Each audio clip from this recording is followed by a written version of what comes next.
nossa casa deveria ser um porto seguro, um lugar de abrigo que nos traz segurança, mas para muita gente, com estes eventos extremos climáticos que têm ocorrido, a casa não é mais sinônimo de segurança. Pelo contrário, muita gente mora em locais de extremo risco. Áreas ribeirinhas, como a que a gente está aqui, ou áreas que eram áreas de rio, alagáveis, que eram fazendas, granjas, e que hoje são protegidas por diques, que falharam na última enchente. Além disso, ainda falta acesso à infraestrutura como saneamento básico, por exemplo. Neste episódio do Cidades Resilientes, vamos falar sobre habitações sustentáveis e resilientes e como podemos construir as nossas moradias mitigando os impactos das mudanças climáticas.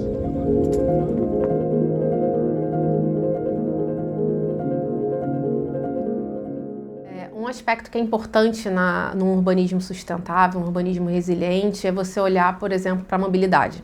É um aspecto que está no nosso dia a dia, todos nós precisamos nos locomover dentro da cidade ou entre cidades, e dentro desse lugar, né, de mobilidade, é importante a gente primeiro olhar para uma política que não estimule o uso do carro particular individual, e aí muitos de nós usamos o carro exatamente porque a gente não tem um meio de transporte perto da gente, um meio de transporte que seja rápido, um meio de transporte de massa, público, eficiente para a gente poder se locomover dentro de uma cidade com a agilidade que a gente precisa, né? Quando a gente fala, por exemplo, de estimular o uso de bicicleta, isso significa que a gente precisa de ciclovia, a gente precisa que esse espaço ele seja arborizado para que ele não fique com calor, ilhas de calor, que é um outro indicador de cidade não resiliente, né? E aí a arborização precisa estar conectada também de como que é a iluminação pública, como a rede elétrica chega na casa das pessoas, porque o maior problema na interrupção de energia elétrica é queda de árvore.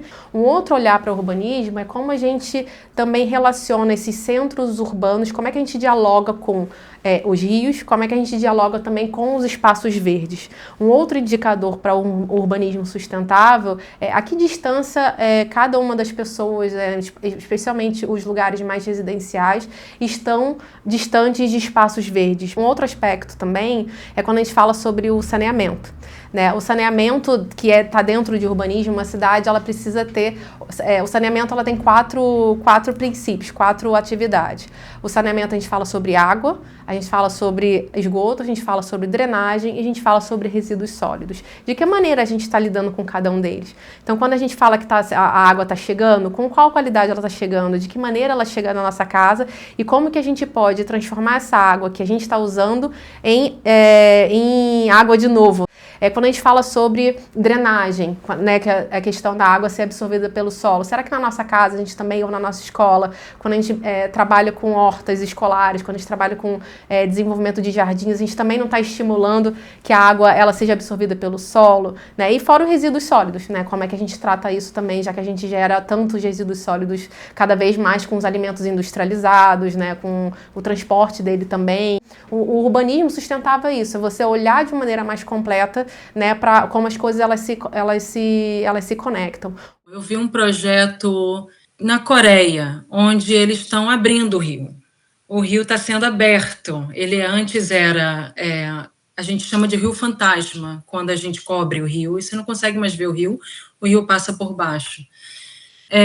Eles estão abrindo agora, estão revitalizando aquela área, estão restaurando aquela área para que o solo seja mais permeável e que o rio tenha vida novamente, né? Porque basta você dar um pouquinho de luz que o rio volta, que a vegetação volta e o movimento do rio volta. Eu vi esse na Coreia, acho que teve um no Japão, se eu não me engano. A gente tem um time grego que trabalha com remoção de hidrelétricas pequenas. Eles estão dando espaço para o rio de novo. Então, você só precisa dar um espacinho para a natureza que ela volta. A forma como uma cidade cresce define quem está protegido e quem está exposto. Quando já cresceu e ocupou quase todo o espaço, a cidade precisa repensar como quer seu território e sua população vivendo no futuro, e mudar o que for necessário. Morar com dignidade é um direito e planejar as cidades é um dever. No próximo episódio do Cidades Resilientes, nós vamos falar como a tecnologia tem sido uma aliada em construir cidades mais inteligentes e mais preparadas.